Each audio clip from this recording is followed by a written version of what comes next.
Selamat datang saudara-saudari. Hari ini kita bersambung mengenai iman, iaitu Tuhan memberi kita iman. Ya, setiap orang yang menerima penyelamatan Yesus Kristus diberi iman oleh Tuhan. Ya. Dalam gambar ini kita pun tahu bahawa Tuhan adalah Tuhan yang kita boleh percaya. Ya, dia mau memberi kita benda-benda yang lebih bagus, ya, daripada yang sekarang kita ada. Kita tengok anak kecil itu, ada teddy bear yang kecil, ya. Tetapi anak itu berkata kepada Tuhan, "Tetapi Tuhan, saya suka teddy bear ini." Ya. Kalau kita boleh tengok di belakang Yesus ada teddy bear yang lebih bagus dan besar. Ya, tetapi kita sebagai anak kecil ini tidak dapat melihatnya. Tetapi bolehkah kita percaya kepada Tuhan? Itulah yang mengatakan iman. Bolehkah kita percaya kepada Tuhan yang memberi kita iman? Ya. Paulus berkata dalam Roma babak 12 ayat 3. Ya.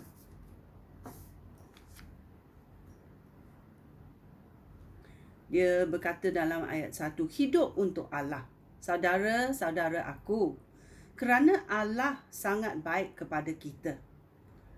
Aku mengesa kamu supaya mempersembahkan diri sebagai satu korban yang hidup, yang khas untuk Allah dan yang menyenangkan hatinya."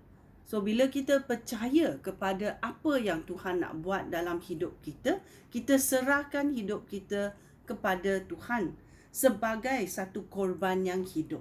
Ya. Ya. Demikian seharusnya kamu beribadat kepada Tuhan. Janganlah ikut kebiasaan dunia, tetapi biarlah Allah memperbarui cara kamu berfikir. Ya. Cara kita berfikir itu sangat penting dan Tuhan mahu memperbarui cara kita berfikir sehingga kita dapat mengetahui kehendak Allah, iaitu apa yang baik dan yang menyenangkan hatinya serta apa yang sempurna. Dia mau kasih kita yang terbaik. Tetapi kalau kita ada iman, kita serahkan diri kepada Tuhan, kita dapatlah. Kalau kita tak nak serah, tak dapatlah kita. Ya. Itulah dia berkata, kerana kurnia Allah yang sudah dianugerahkannya kepada aku. Aku menasihati kamu. Aku menasihati kamu semua supaya jangan anggap diri kamu lebih daripada yang sepatutnya, tetapi nilailah diri masing-masing dengan rendah hati, menurut kebolehan yang dikurniakan oleh Allah, menurut iman yang diberi oleh Allah, kerana kamu percaya kepada penyelamatan Yesus Kristus. Ya. Kebolehan Tuhan telah memberi iman. Tuhan telah memberi kebolehan kepada kita. Macam mana kita menggunakannya, itu penting. Ya.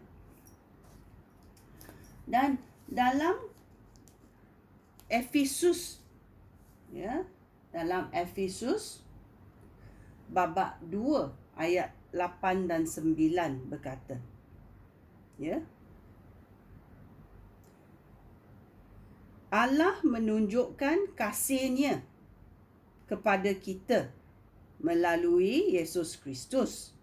Hal itu demikian kerana dengan rahmat Allah kamu diselamatkan oleh sebab kamu percaya kepada Yesus. Penyelamatan itu bukan hasil usaha kamu sendiri, melainkan kurnia Allah.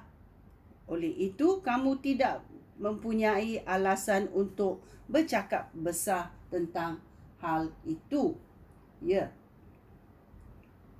Kalau kita telah menerima penyelamatan Yesus Kristus, kita betul-betul pengikut Yesus, dan biji sawi ini, ya, iman ini yang diberi oleh Tuhan ini mesti ditanam dan bertumbuh. Hari-hari bertumbuh. Ya, kita berjalan hari-hari dengan Tuhan. Kita bertumbuh hari-hari dan iman kita menjadi kuat kerana Tuhan sudah memberi iman kepada kita. Macam mana kita menggunakan iman yang Tuhan beri kepada kita? Ya, kita mesti pasti jadi kuat kerana kita percaya apa yang Tuhan beri itu baik. Apa yang Tuhan beri itu boleh bertumbuh kerana kita percaya kepada Tuhan yang hidup. Ya, benda-benda yang hidup bertumbuh. Ya, itulah yang kita mau tahu dan belajar. Sekian, terima kasih. Shalom.